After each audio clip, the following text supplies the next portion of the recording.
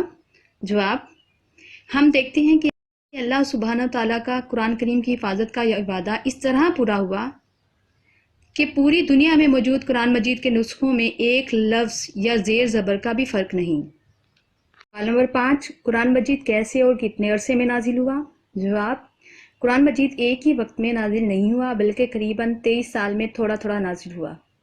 سوال نمبر 6، حضرت ابو بکر صدیق رضی اللہ تعالیٰ عنہ نے حفاظت قرآن کے حوالے سے کیا کام کیے؟ جواب: رسول پاک صلی اللہ علیہ وآلہ وسلم کی رحلت کے بعد حضرت ابو بکر صدیق رضی اللہ تعالیٰ عنہ نے رسول اکرم صلی اللہ علیہ وآلہ وسلم کے لکھوائے ہوئے تمام اجزاء کو آپ صلی اللہ علیہ وآلہ وسلم کی مقرر کردہ ترتیب کے مطابق یکجا کرا کے محفوظ کر دیا۔ آیات کی ترتیب اور صورتوں کے نام وہی تھے جو رسول اکرم صلی اللہ علیہ وآلہ وسلم نے اللہ کے حکم سے مقرر فرمائے تھے۔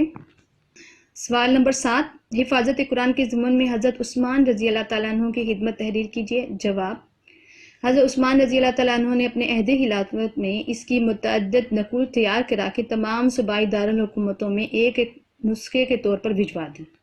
تو یہ تھے ہمارے مختصر سوالات و جوابات۔ آپ نے ان کو اچھی طرح یاد کرنا ہے۔ اگر ہو سکے تو آپ اس کے یعنی کتاب میں بھی اس کے نشان لگا سکتی ہیں، اور اس کو اچھی طرح ساتھ ساتھ آپ نے اس کو بھی یاد کرنا ہے۔ الحمدللہ ہمارا سبق نمبر 1 قرآن مجید تعارف، حفاظت اور فضائل مکمل ہوا ہے۔ آپ نے اس کے مختصر سوالات اور تفصیلی سوالات کو اچھی طرح یاد کرنا ہے اور اپنی دعاؤں میں بھی مجھے یاد رکھنا ہے۔ اللہ حافظ۔